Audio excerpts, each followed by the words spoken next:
Catullus was a Neoteric poet, 1st century BC, one of those angry young men who tried to renew Latin poetry by looking at the Hellenistic poets who wrote like a couple of centuries before, in the 3rd century BC, in particular Callimachus, Apollonius, Theocritus, and their followers thereafter in the centuries thereafter.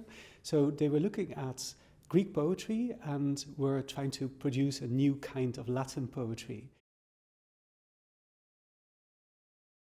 It is quite exciting in many ways. So it is love poetry, it is poetry that is highly intertextual, that is looking at earlier models, that is playing with epic, it is playing with other genres, it is playing with the history of elegy, and for that reason it's really very exciting poetry.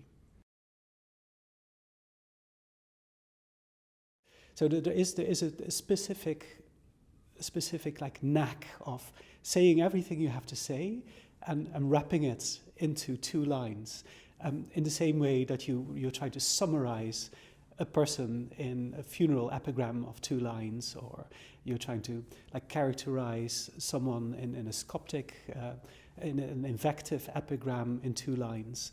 And in the same way, Catullus is expressing his state of mind, or it's like his confused state of mind at a specific moment in those 2 lines, which is quite special. In many of his love poems, the language is very simple and they're very readable. So also for beginning students, they're very, very wonderful material, because it's real poetry, it is excellent poetry, it's wonderful poetry, but it's very accessible. What do you think, what is specifically good about this, or what poetic effects is he using? He starts with the words odi et amo, expressing 2 specific feelings. I love and I hate.